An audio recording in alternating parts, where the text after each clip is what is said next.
let's talk about the truth about marriage through the lens of the theology of the body. All right, marriage has been under attack today. St. Faustina was a mystic in Poland in the 1930s who saw Jesus, and he said, "You will be the secretary of divine mercy to prepare the world for my final coming." Pretty scary words, right? Sister Lucia was a seer of Fatima, of the three children with Francisco and Jacinta, in 1917. And Sister Lucia had written a letter toward the end of her life to Cardinal Caffarra and said the final battle will actually be fought over marriage and the family.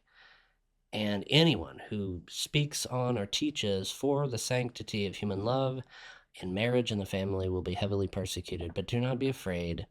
Our Lady has already crushed the serpent's head. The Immaculate Heart of Mary will triumph. That's a powerful statement. That gives us hope.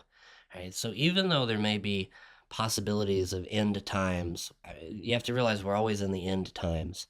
Marriage may be under attack. There may be a misunderstanding of what marriage even is. But God is in control. There may be chaos and confusion, things that attack our sexuality, make us think that we're one way when we're actually a totally different way.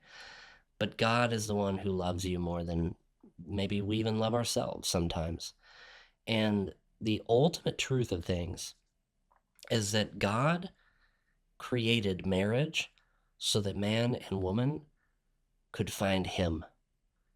And if God is love and we say keep God out of our marriage or keep God out of the bedroom, what are we saying? But keep love out of our marriage, keep love out of the bedroom.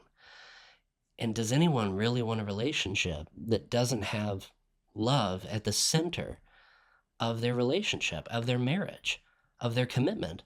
If there isn't real love, I don't want to be with that person. I don't want to be used. I don't want to be treated like trash. I don't want to be treated like an object to play with and throw away when we're done. I want to be seen as a human being, made for eternal love, to be able to be looked at as if I am a mystery. This is what my wife and I have experienced in our own lives. Like what marriage requires is honesty, is vulnerability, is a nakedness without shame, no fear of being used or abused or neglected. Now, that's easier said than done. God is ultimately the one who gives us the grace to persevere when our spouse doesn't love us rightly or doesn't see us rightly, or doesn't pray with us as we long to pray together. God is the one who forges us together if we cling to him, if we trust him. It's just like two strands of hair cannot be braided together. You need a third. A man and woman cannot make it together without God at the core, at the center of their marriage. And if Jesus himself said, "I am the way, the truth, and the life," Jesus is the truth. You see, the truth is not just an idea or a concept or an agenda that we're trying to push and convince you of. The truth is a person. And all of us have deep questions that we want good answers to. But as our dear Archbishop Fobb once said, when asked about how we share this message of marriage and family with others authentically, he said, everyone has deep questions and we want good answers, but it's only through a relationship with the very person of Jesus Christ that the answers to the questions that we have that he will give us will make sense. Without a relationship with Jesus, the answers he gives us to our questions will never make sense. And he gives us those answers to our questions through the Catholic Church. The Church's teachings and understanding on human sexuality, human love, and marriage is something that isn't archaic or lost in space and time through irrelevancy. In fact, it's our only hope. It's the only thing that actually makes sense, that thoroughly answers our questions, not just theologically, but psychologically, biologically, scientifically, statistically. The Catholic Church has the greatest response to the confusion of marriage and gender and sexuality than any other institution on the planet. If you want the truth, then you've got to trust in the love of God to guide you to that truth.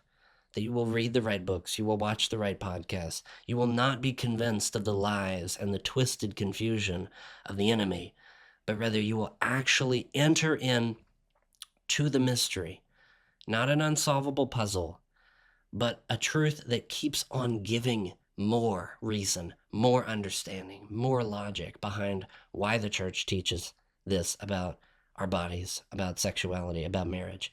You see, we live in a society that thinks and tries to define marriage as a social construct. But the funny thing is, marriage is not constructed by society. Society was constructed by marriage.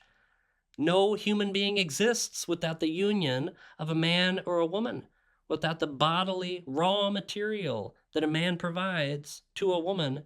No person can exist. And if no person exists, no other couples, no families, society itself cannot exist without the natural union that God designed between a man and a woman and their commitment to one another to raise those children in the most stable, joyful environment possible. I know that we live in a world where many of us don't know this, have never heard this before. And we have to trust that God himself, as a person, and that person in Jesus Christ, hears us, loves us, he sees us. He wants you to share your heart with him, to speak the deepest longings, your confusion, your pain, your anger into his heart because he can handle it. He can handle your suffering. He can handle your confusion. He can handle your deepest longings for love and union, for order, for beauty, for light. Every single person that we love in this world will disappoint you in some way because we're all sinners. We all make mistakes. We all sometimes look out after ourselves before we look after others.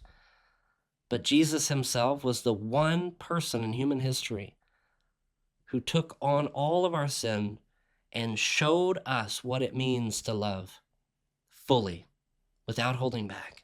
He showed us the free, total, faithful, and fruitful love that marriage is meant to be.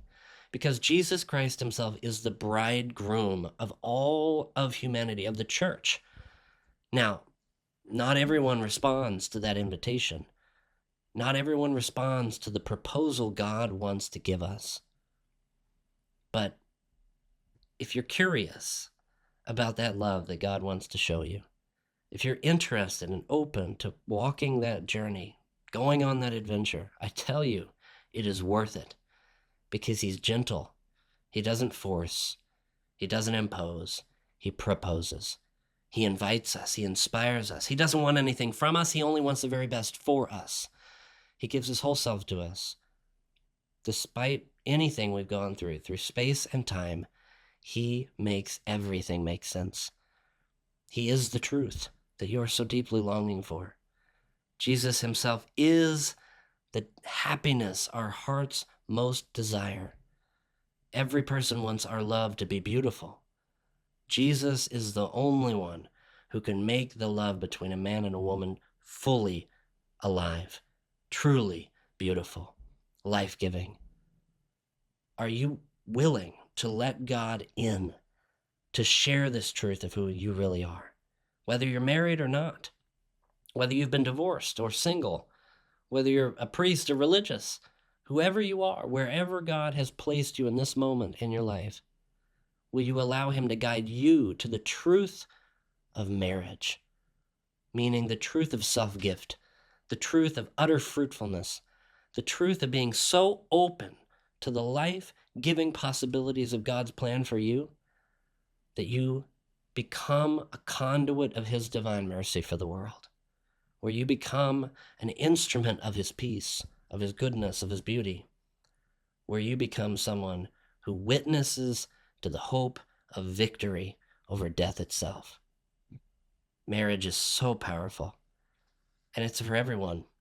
Even if we never get married in an earthly marriage in this world, I tell you, every single one of us is called to be with God forever. But you have to make that commitment. You have to say, I do. God has made his proposal to you. God wants to marry us. The question is, will you say yes?